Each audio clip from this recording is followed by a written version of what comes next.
Hey guys, I'm Greg. Welcome back to my place.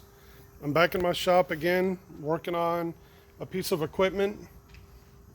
Uh, Trying to clean a carburetor on a.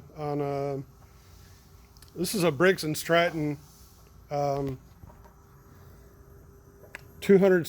or 212cc engine.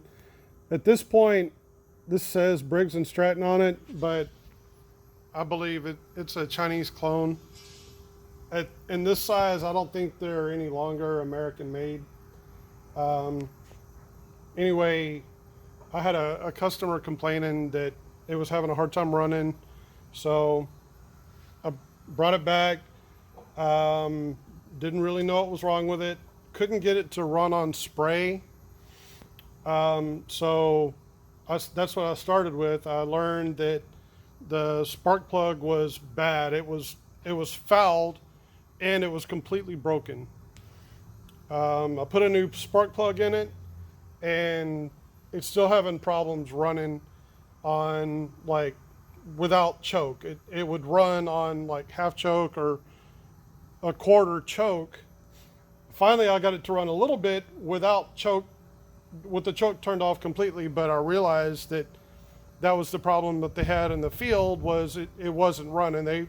They got it running on choke, and they just left it, and they were doing their work. So that's why the spark plug got fouled, and hence why it stopped running. So this has dirty carburetor. This tiny little guy. I'm about to remove it. I'm going to remove the main jet and the idle jet here. So hopefully I can get this going. It should be pretty easy. So I'll show you all that. Let's get to work. All right, what I was saying about this Briggs & Stratton motor no longer being American made, it's now Chinese. The funny thing is, this Briggs is using a Honda type clone fake carburetor, which is good for me because I love working on this type of carburetor. They're the easiest to deal with the bowl, with the gasket, the float valve, the jets. Everything about the Honda carburetor for the GX model, or even the copies, the fake copies, are far superior to work on in the field and just easier to deal with than the Briggs & Stratton. So for that, I'm thankful. I did get the carburetor off. I have yet to try to remove the jet.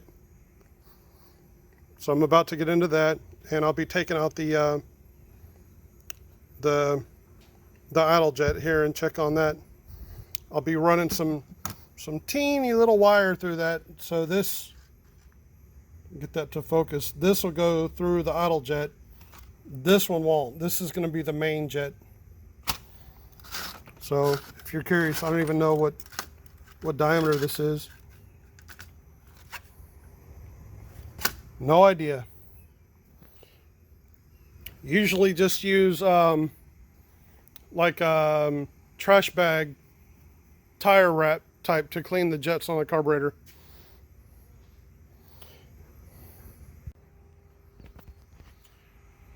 I was not able to remove that main jet. I guess that thing is so gummed up in there, I can't get it out. So I'm gonna have to be happy with running some PB Blast and some carburetor cleaner through it, and I ran a wire through it.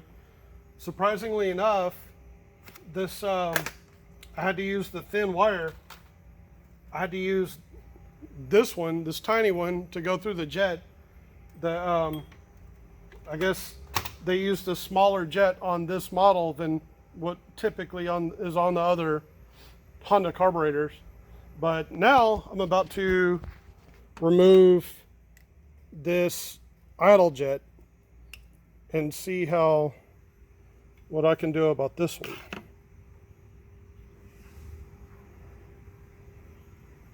There's no way I'm going to be able to see through that.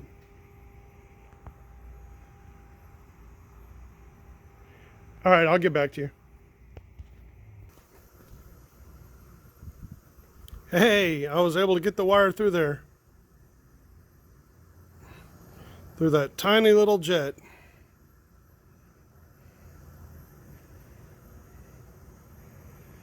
And that might actually flow some gas again through it. I'm sorry, y'all. I'm by myself, so I'm still learning how to do this. I'm just holding my phone, so I know it's annoying. It won't focus on there. Damn it. All right.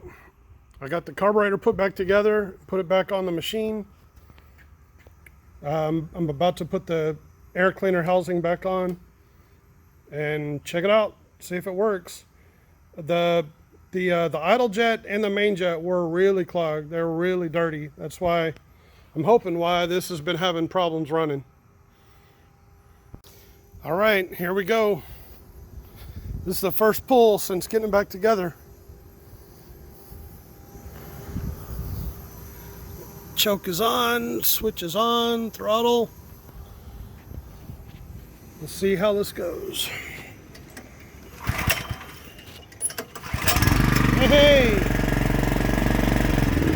Nope. I'm gonna give it a moment.